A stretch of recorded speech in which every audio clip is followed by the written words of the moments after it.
만약 가해자가 다른 가족까지 폭행을 할 것처럼 협박을 한다. 우리 친정엄마를 찾아가서 가만두지 않겠다라고 한다 할지, 그런 경우에는 경찰한테 라고 요청을 할 수 있습니다.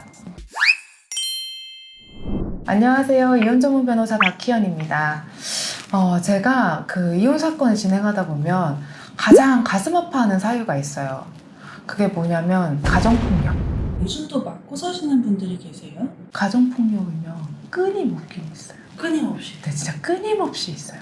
이혼 사건 다뤄보는 변호사들은 다 느낄 건데 생각보다 정말 많이 있고 정말 많이 맞고 사세요. 사실 지금 이 영상을 보시는 분들 중에는 가정폭력의 피해자시거나 아니면 그 피해자의 가족분이실 경우도 많이 있을 것 같아요. 그런 분들을 위해서 오늘은 가정폭력이 지금 일어나고 있다면 어떻게 대처를 하셔야 되는지에 대해서 알려드리도록 하겠습니다. 만약 가정폭력이 일어났으면 가장 먼저 증거 수집을 하셔야 돼요. 첫 번째로는 폭행이 일어나면 바로 112 신고를 하셔야 됩니다. 경찰에 신고를 하시면 경찰이 출동을 하게 되고 그런 폭력 상황에서 바로 벗어나실 수가 있습니다.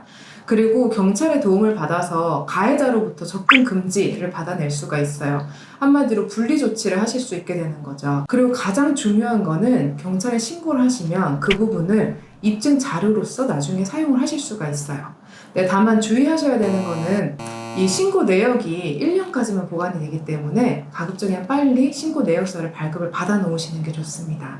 동네 시끄러워지니까 그게 창피해서 경찰에 신고를 못하겠다 하시는 분들도 계시거든요. 그런 분들이 정말 많이 계세요. 그런데 경찰한테 신고를 하실 때 미리 사복으로 출동을 해달라, 일반 승용차로 출동을 해달라라고 말씀을 하시면 정말 그렇게 와주시고요. 그러니까 너무 부담 갖지 마시고 112 신고를 해주시는 게 좋겠습니다.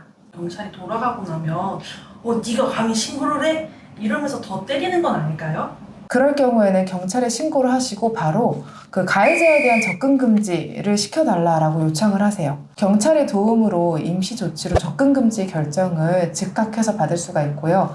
보면 거의 한 일주일 이내로 접근 금지 명령을 받아내더라고요. 그런데 만약 가해자가 다른 가족까지 폭행을 할 것처럼 협박을 한다. 예를 들어서 우리 친정엄마를 찾아가서 가만두지 않겠다라고 한다 할지, 그런 경우에는 경찰한테 그 가족까지 포함을 해서 접근금지 명령을 받아내 달라라고 요청을 할 수 있습니다.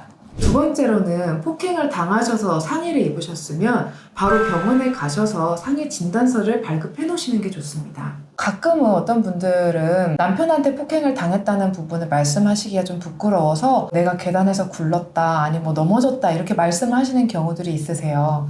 그럴 때는 이제 진단서에 남편한테서 폭행을 당해서 이런 상해를 입었다라는 내용이 기재가 되질 않으니까 추후에 법원에 제출을 하더라도 어떤 사유로 상해가 발생했는지가 확인이 되질 않아요. 맞지 않고 폭언만 들은 경우도 있잖아요. 그럴 때는 어떻게 진단서를 떼기가 너무 어렵지 않나요? 그럴 때는 진단서를 발급받으시는 거는 솔직히 어려워요. 이럴 때는 상담 치료를 받으시는 거를 권유드립니다. 상담 치료 기록 내용이 나중에 남편분의 폭언, 정신적인 학대의 증거로 사용을 할 수가 있습니다. 사실 가장 좋은 증거는 그 폭행 상황을 녹음하거나 녹화를 해놓는 게 가장 직접적인 증거가 됩니다. 그런데 이때 꼭 주의하셔야 되는 점이 있어요.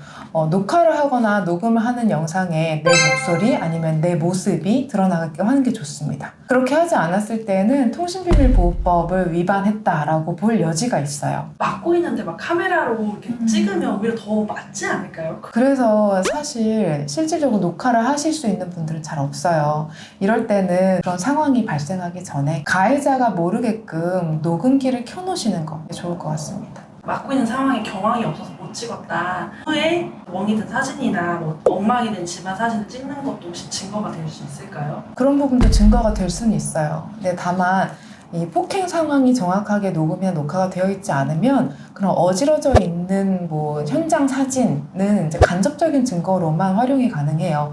실제 상황을 녹음에 녹화를 못 하셨다라고 했을 때는 그 향후에 나의 모습을 사진을 찍으시고 집안의 모습이나 이런 것도 촬영을 하시고 병원에 아까 말씀드린 것처럼 치료받고 진단서까지 발급해 놓으신다면 그 전체적인 부분의 정황적인 상황을 고려해서 폭행이 인정이 될 수는 있습니다. 당장 때리면은 아이를 데리고 좀 친정으로 도망갔다 이러면은 이혼 시 유책 사유가 될 수도 있을까요? 이런 폭행 사건이 있었을 경우에는 아이들 데리고 나오셔도 절대 무방하고요.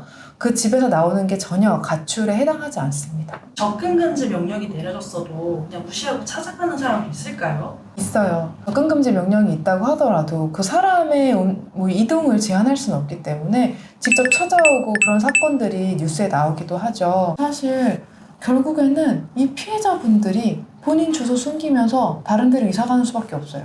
애가 있는 집 같은 경우 더 문제겠어요. 맞아요. 그 막 전학도 가야 되고 원래는 부모면은 아이들의 등본, 초본 이런 거 다 발급을 할 수 있어요. 상대방 동의, 배우자 동의 없이도. 그래서 이런 거 뭐 발급하지 못하게 주민센터에 막 조치 취해놔야 되지. 그렇게 가능해요? 가능은 해요. 가능은 하거든요. 그래서 그런 것들도 다 하셔야 되지. 사실 근데 그래도 아름아름 말량 다 알잖아요. 요즘은 이제 가정폭력에 대해서 인식이 많이 바뀌어가지고 보호를 열심히 해주려고 하고 있긴 해요. 그래도 현실적으로 피해자만 힘든 상황이다? 조금 더 근본적인 대책이 필요한 걸로 보입니다. 한 가지 도움이 될 만한 정보를 알려드릴게요. 그 국번 없이 1366을 누르시면 24시간 여성 긴급 전화로 연결을 하실 수가 있습니다. 가정폭력을 당하셨는데 어디 피할 곳이 없으실 수 있잖아요.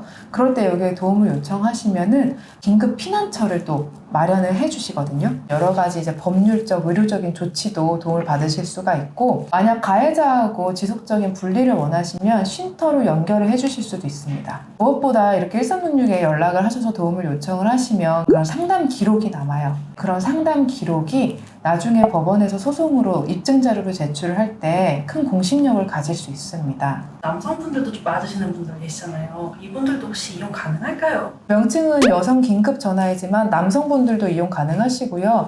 가정폭행을 당한 남성분들이시라면 전화를 하셔도 도움을 받으시길 바랍니다. 사실 오랜 시간 폭력을 당하다 보면 심리적으로 많이 억눌리게 됩니다. 그러다 보면 이혼을 정말 하고 싶어도 그 과정을 내가 버텨낼 수 있을지, 그리고 이혼 이후의 삶을 감당할 수 있을지 많이 걱정을 하시게 되죠. 하지만 내가 과연 이혼 후에 잘 해나갈 수 있을까? 뭐 배우자가 보복하면 어떡하지?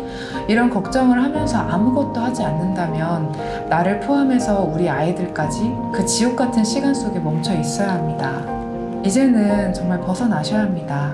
만약 그 첫 발걸음을 떼기가 두렵다면 경찰이나 여성 긴급 전화의 도움을 받으실 수 있고요. 피해자를 위한 여러 제도적 장치가 마련되어 있으니까요. 조금만 더 용기를 내주셨으면 좋겠습니다. 오늘 이야기는 여기까지 하겠습니다. 저는 이혼 전문 변호사 박희연이었습니다. 감사합니다.